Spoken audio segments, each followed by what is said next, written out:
It's been reported that Liverpool centre-back Joel Matip may be offloaded in the upcoming summer transfer window. Last month, relayed growing whispers from inside Anfield that Matip may move on, with and seemingly locked in as the club's first-choice defensive pairing. With Matip about to enter the final 12 months of his deal, a suitable offer in the off-season would be hard to refuse.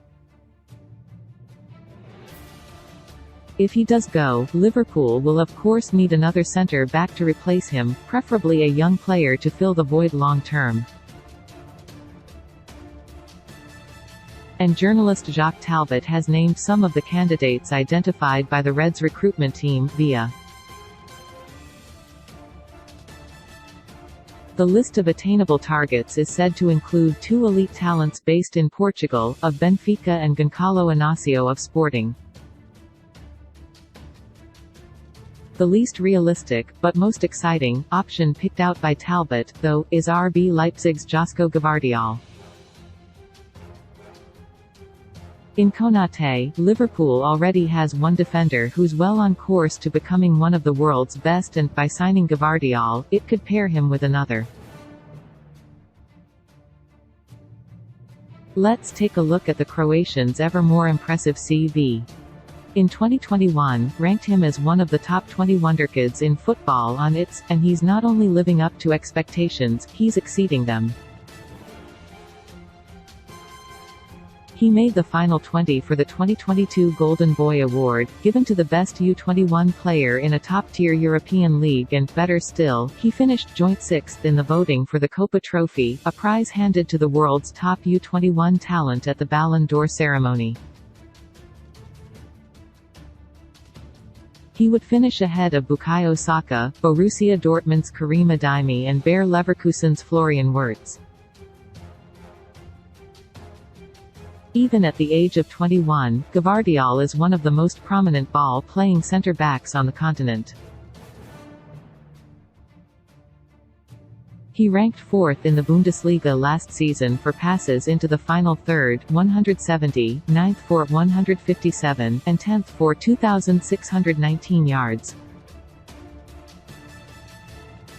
At international level, he's fared even better, earning a near-unanimous spot in the World Cup team of the tournament after helping Croatia reach the semi-finals and eventually finish in third place.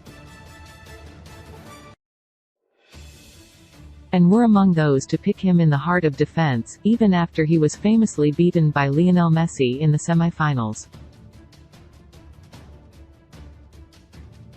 And it was his performances in Qatar above all that earned him a spot in the International Federation of Football History Statistics (IFFH's) Best 11 of 2022, alongside the likes of Van Dijk, Messi, Kevin De Bruyne, and Erling Haaland. Last summer, Todd Boehly and Chelsea went to great lengths to try and sign Gvardiol, offering as much as $96 million £80 million per €90 million, but Leipzig stood firm, via. After he signed a new 5-year contract and starred at the World Cup, he'll no doubt be even more expensive this year.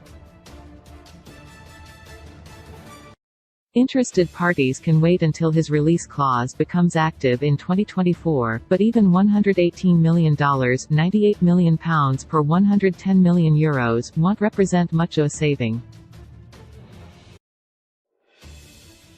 Even though Gvardiol says that his goal is to play in the and regards Liverpool as his dream club after being raised as a Reds fan, this move might remain in the realms of fantasy, especially if FSG intends to finance a 9-figure deal for Jude Bellingham.